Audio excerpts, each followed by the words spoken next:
Mas vamos lá, vamos começar falando um pouquinho de juros. Os juros continuam caindo aí e responderam bem ontem ao anúncio do plano do Haddad. Difícil de ver o impacto do plano do Haddad no Ibovespa, porque o Ibovespa ficou tomado pela Americanas ontem, né? Porque tinha, como a gente tinha adiantado aqui, e eu vou repetir lá na frente de novo, tinha impactos nos bancos, e os bancos são pesados, né? Tem peso relevante no Ibovespa. E, além disso, quando uma ação que faz parte do índice, por menos que ela pese, né? Que a Americanas no Ibovespa tinha 0,34% de peso, ou tem 0,34, 33% de peso, mas quando ela passa a cair 77%, que foi o que ela caiu ontem, obviamente ela acaba trazendo o índice para baixo, né?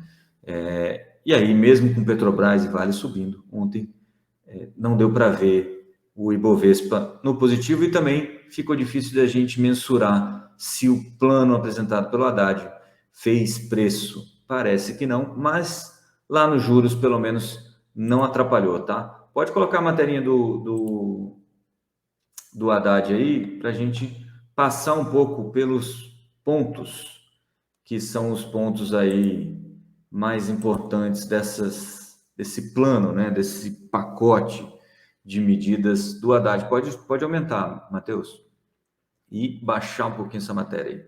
O déficit previsto aí primário no orçamento é de 231 bilhões, e entre as medidas para minorar aí ou diminuir esse déficit, o Haddad apresentou lá um programa chamado de litígio zero, que é uma espécie de refis, né? E aí oferece 50% de desconto nas multas para quem tem atraso lá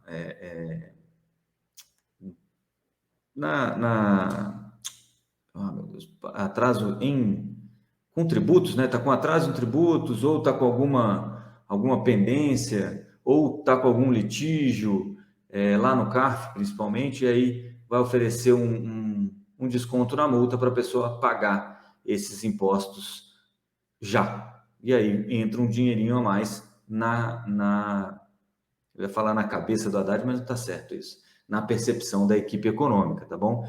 O pacote também prevê aí o fim do voto de desempate no CARF. A gente vai ver os números, tem uma apresentação, inclusive, que está disponível nessa matéria aí. Vocês podem procurar lá, saiba mais sobre os pacotes, sobre o pacote de medidas econômicas do Haddad.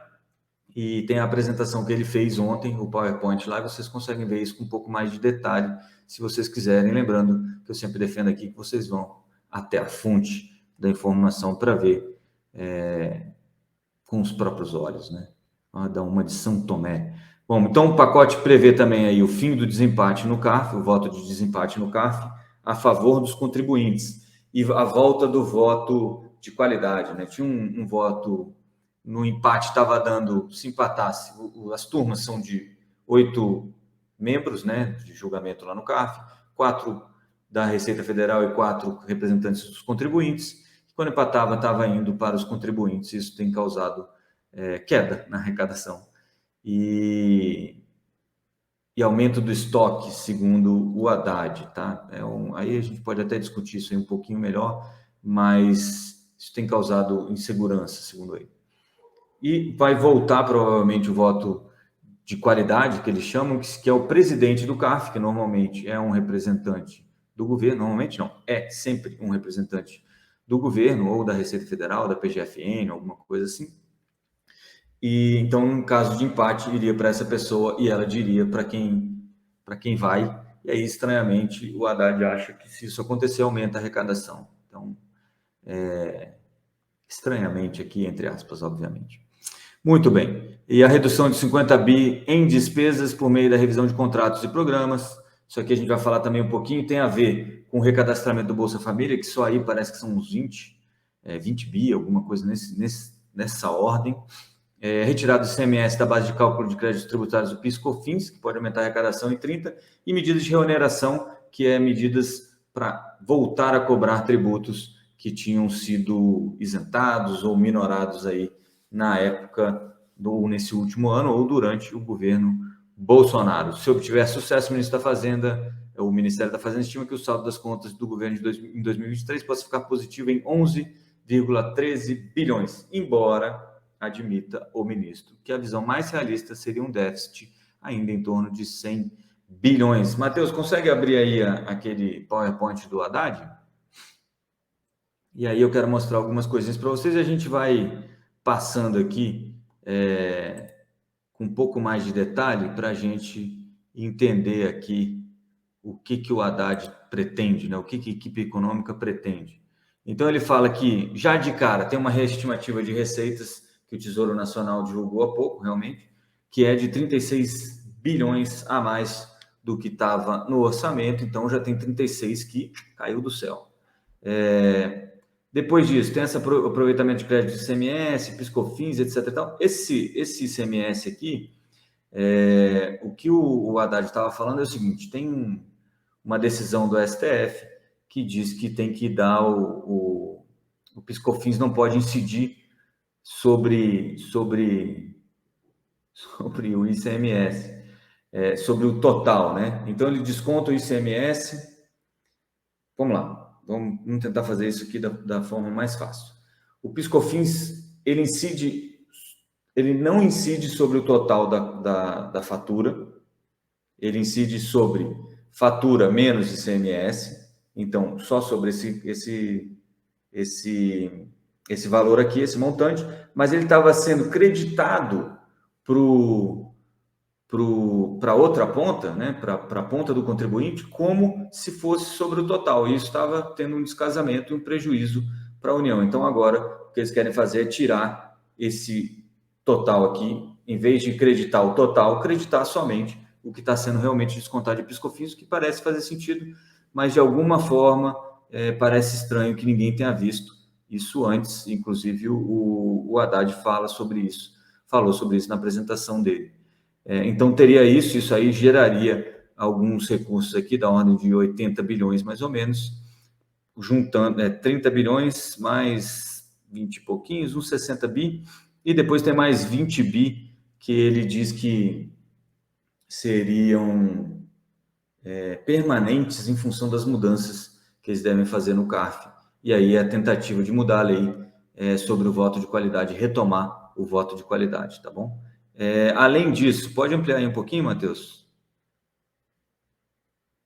As ações de receitas extraordinárias o incentivo extraordinário à redução da litigiosidade do CARF. Então, todos esses quase 100 bi aqui, ó, esse aqui é o problema. Isso aqui que é a parte do wishful thinking, né? Ninguém sabe muito bem se isso vai dar certo ou não, né? Qual vai ser o efeito disso? Vai ter adesão? Não vai ter adesão?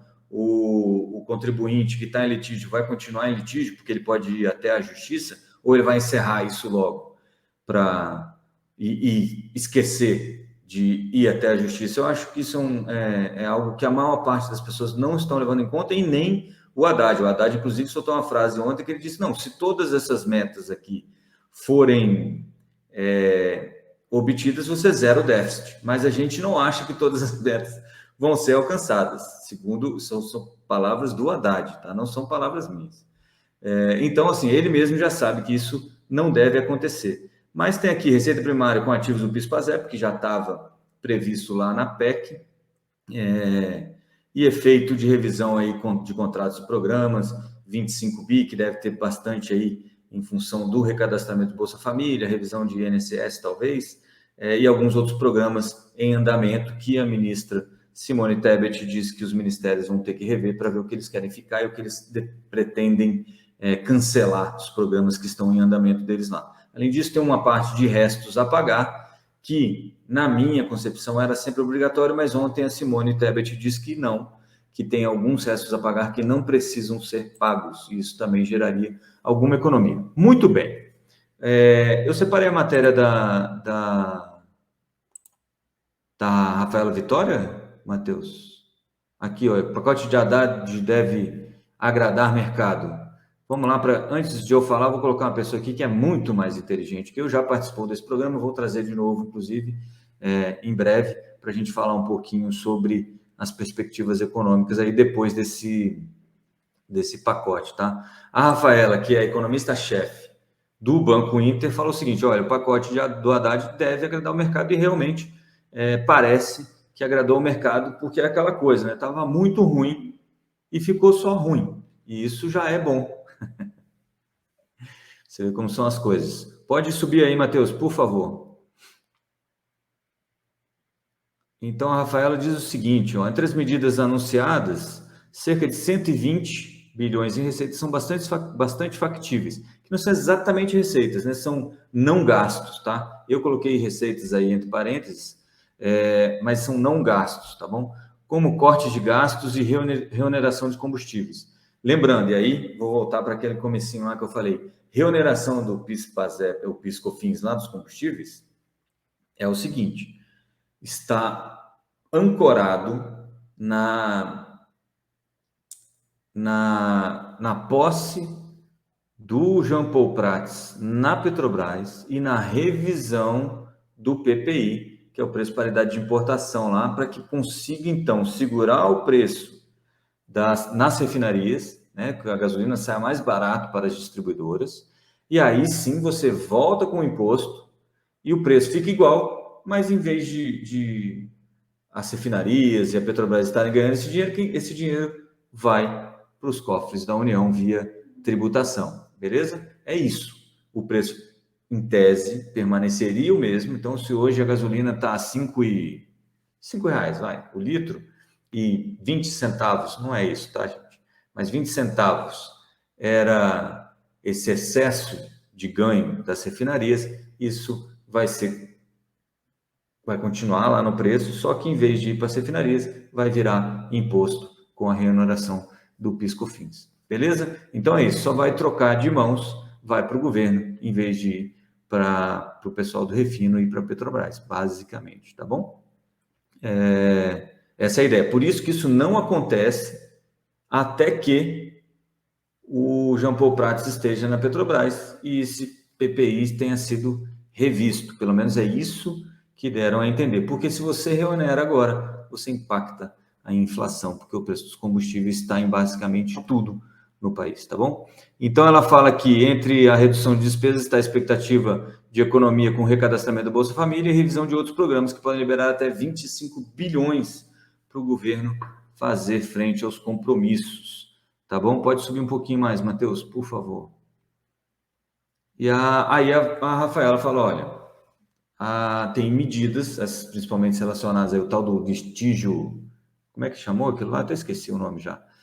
Mas é essa revisão aí dos processos do CARF, como fica o desempate, esse refis, né, no litígio.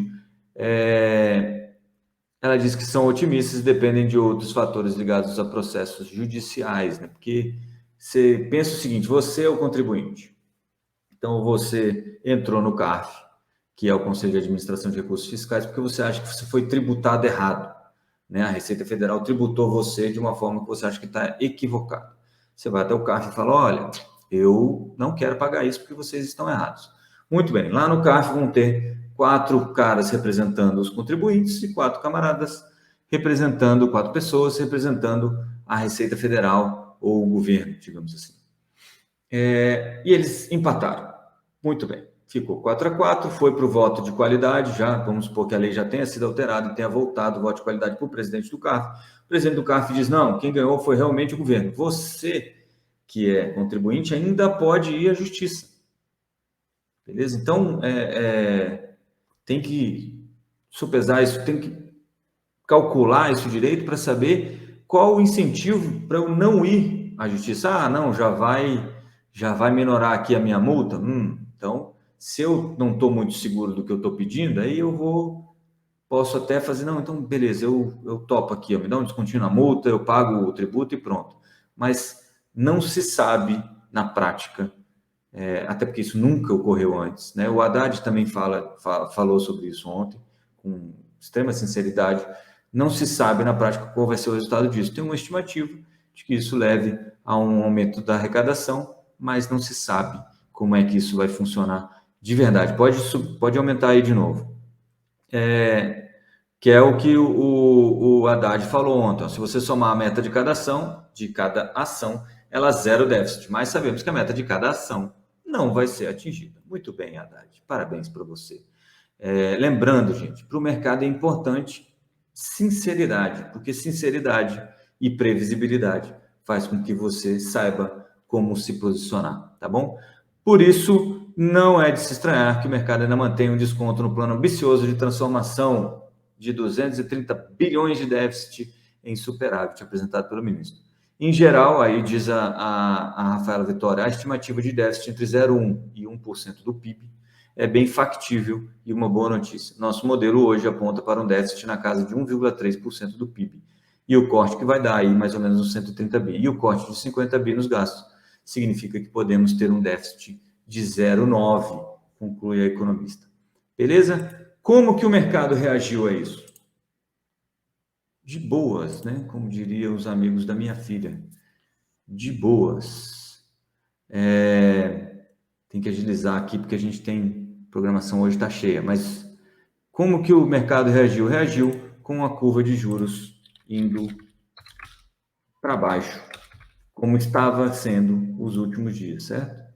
Então a curva de juros está aqui. Se a gente colocar uma semaninha para trás, vai estar um pouquinho mais alto que hoje. Então, hoje a gente está no dia 13, sexta-feira 13, hein, rapaz? Para aqueles que acreditam, ó, hoje é um dia para não fazer nada. Olha aqui, ó.